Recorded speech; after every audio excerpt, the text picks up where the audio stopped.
Ben sen ben ile büyülenmişim.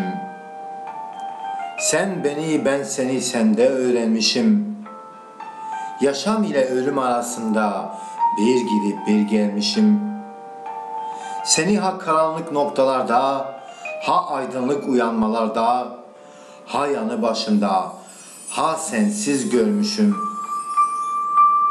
Ben kendimi zaten yalnızlıklara, ama sevginle umutlara dürtmüşüm. Sen bir tebessüm yarınlara yürümüş, ben bir yana acılara, sızılara, ama inada inat gülücüklere bürünmüşüm. Dönmüşüm, dönmemişim karanlıkla aydınlık arasından, ne fark eder zaten yalnızlıktan, bir mum gibi erimişim.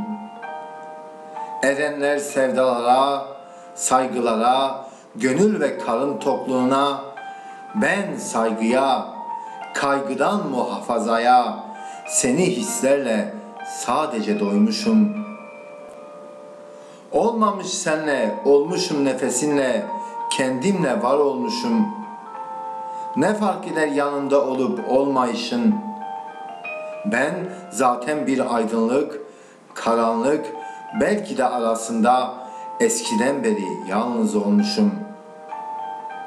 Ha duygulara esir bir mahpus gibi dolmuş, ha bahardan bahara sararıp yeşeren yapraklar gibi bir ölmüş, ha sevgi ve saygıyla sadece barınakta bir yalnız bekçi gibi yeniden doğmuşum.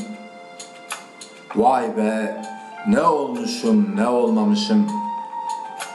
Zaten yalnızlık benim, öteden beri doğmuşum, doğuşum ise yalnız oluşum. Ne aile, ne arkadaşlık, ne vatan, ne de maalesef barış oluşum.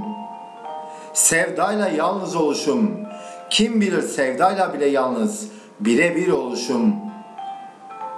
Ama inat feleğin çarkına, yalnız olunca yine de sevdam, yaşam, insan, umut oluşum.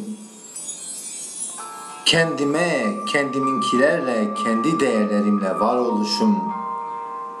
Hislerimle yar, yaren, yoldaş, sırdaş, kendimle kendimce var oluşum.